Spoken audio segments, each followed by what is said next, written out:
Hello, I'm Lucy. Hi, and I'm Berno.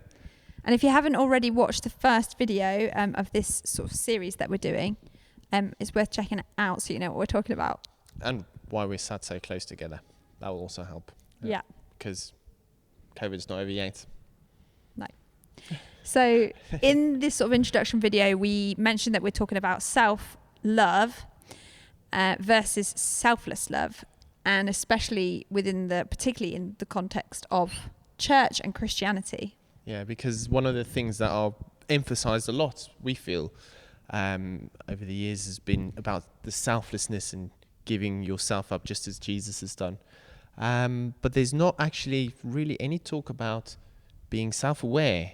No. I guess the only thing to be self-aware about is your sin, or whatever you might classify as sin as well.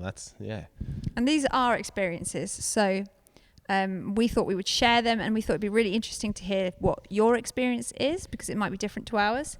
But this is sort of what we found kind of growing up in church and being part of church now.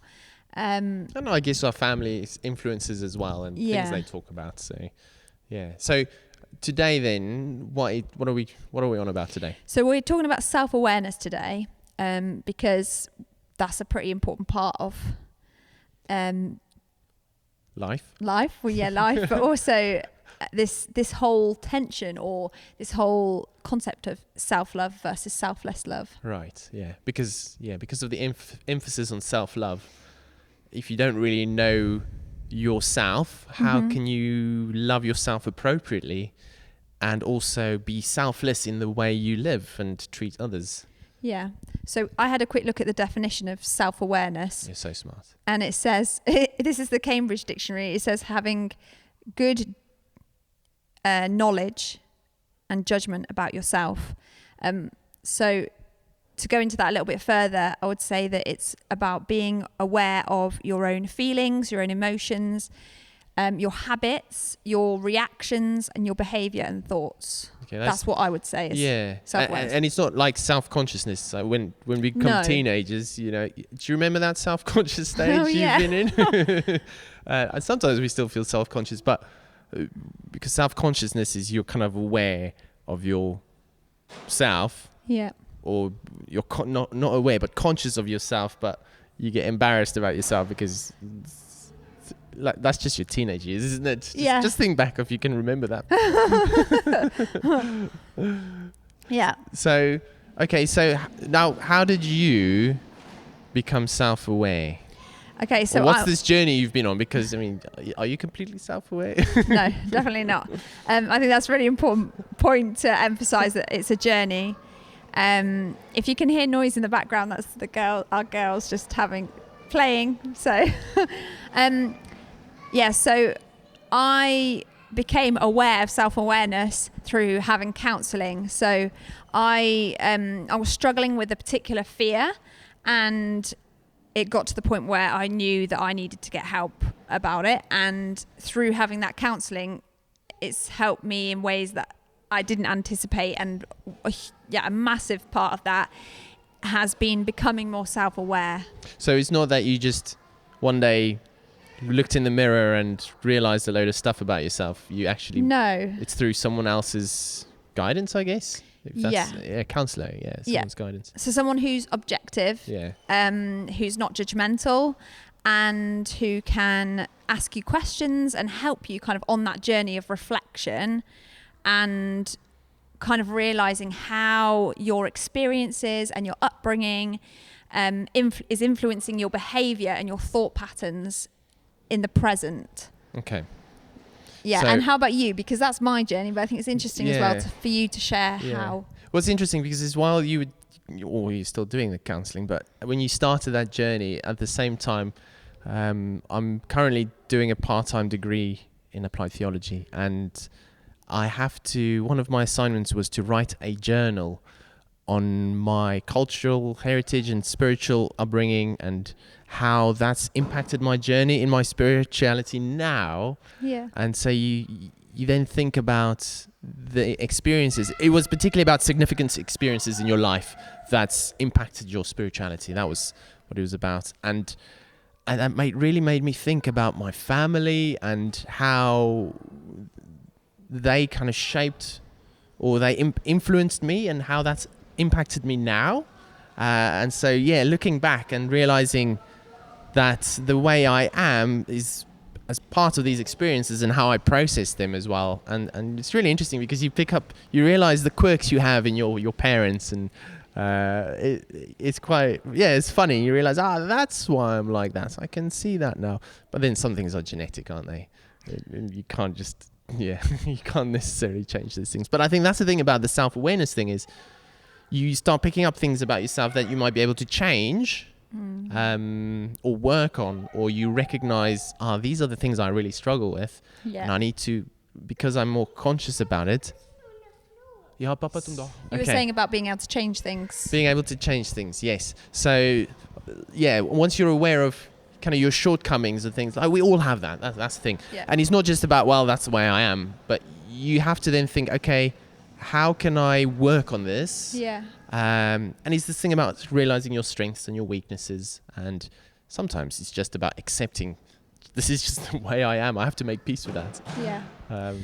I think what I find so interesting about self-awareness and actually the reason I think it's so important is because if we aren't aware of ourselves, we're not conscious of the decisions that we're making or why we're doing certain things.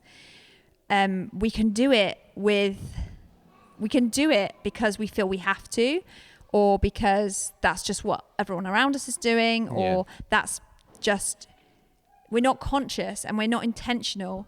And I think if we think about Jesus, he was very intentional about his life. Yeah. He did things with purpose, and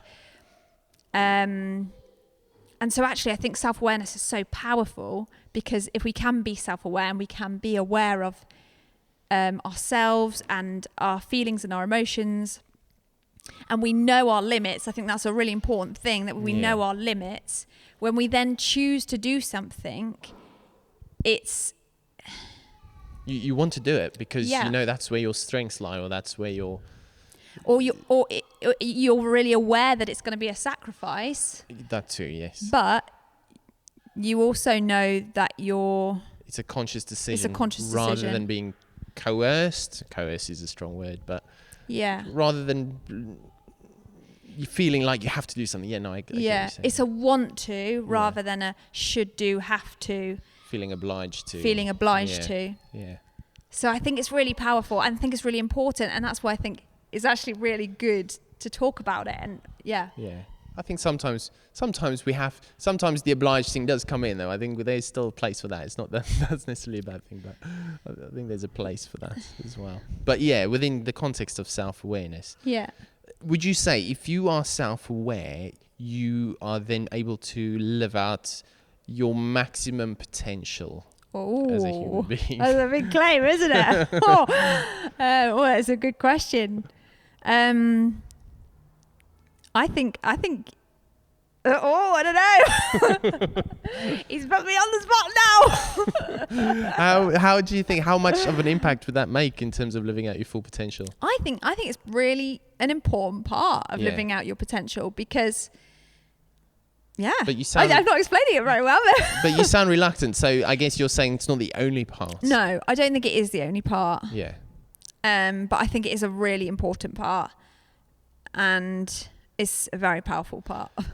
And that's and with the other things that we're going to talk about as well. Because I think from my Christian worldview and from our identity in Christ, like that adds majorly to our identity and our self-awareness, because that motivates us almost to, or it's not that we're developing ourselves on our own strength. No. We are through our faith and through our relationship with God, like we can then become even more focused on the areas that we need work on, but also realize our gifts and how we can be so much better at serving others and giving to others, but within the boundaries of our limitations. Yeah, and we realize that there's grace as well. We realize that we are going to mess up. We're not always going to get it right, but we know that there is grace and I